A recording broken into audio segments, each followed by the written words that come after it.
Dear ladies and gentlemen, as a member of the Swiss government, I appreciate very much having you here in Switzerland. Unfortunately, we don't have any windows in this room, but I really hope you will be able and have, beside your intensive work, some hours to enjoy our beautiful mountains, well known as Eigermönch and Jungfrau.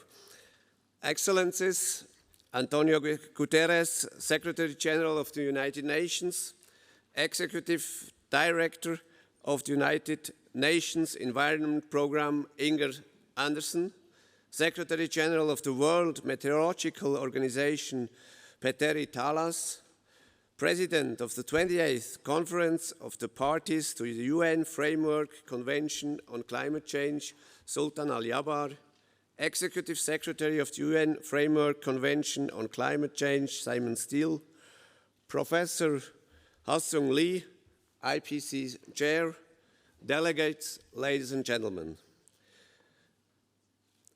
The morning sun blazes down on the majestic crowns of the 3,000-meter peaks. Suddenly, the sound of a loud bang echoes across the lake.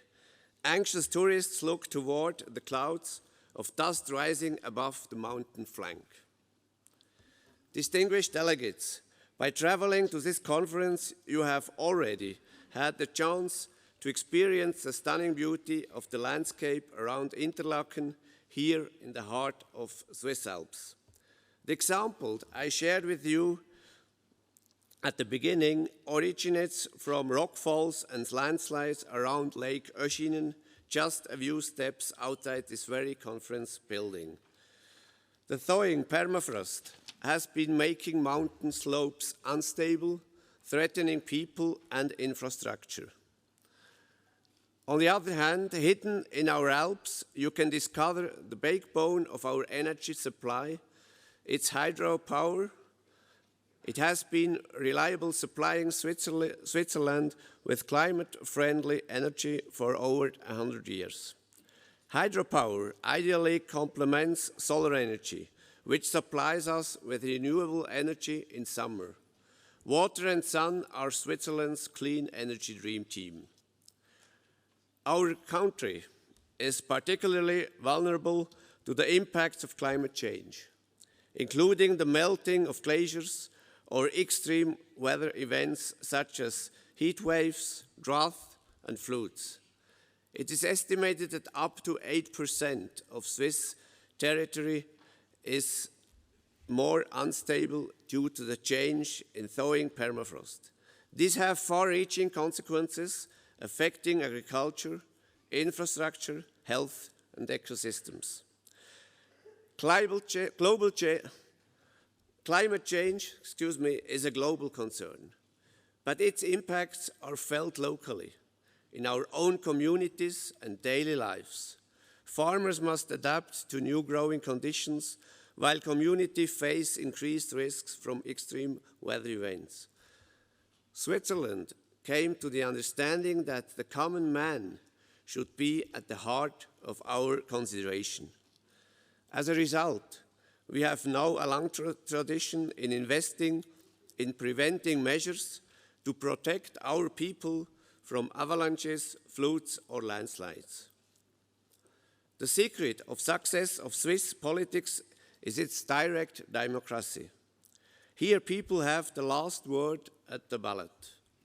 Our experience is a people-centered approach ensures the benefits and costs involved in the transformation are distributed fairly. This is essential to the success of transformation at the pace and scale required to deliver global ambitions for climate change mitigation. The outcomes of the Intergovernmental Panel on Climate Change help us, the policymakers, to take informed decisions on addressing climate change. Science and knowledge must play a central role in shaping our policy making, guiding us as we work to mitigate and adapt to the impacts on climate change. In 2000, former Swiss Federal Councillor Adolf Ogi was accompanying former UN Secretary General Kofi Annan on a joint hike in the very same area in the Swiss Alps where we are sitting today. If Mr. Annan could be here anymore, if Mr. Annan were to hike through the same valley again these days, he would hardly recognize the surroundings at the back of the valley. After the once-in-a-100-year storm in 2011, the valley was devastated. It now looks completely different. The tourist resort of Kandersteg, close by, where I grew up, remained virtually unscattered, thanks to the measures taken by Switzerland after an earlier flood, the one of 2005. These examples, ladies and gentlemen, shows us that in our policies we need to prioritize a safe future. It is our duty to protect our livelihood and very lives. At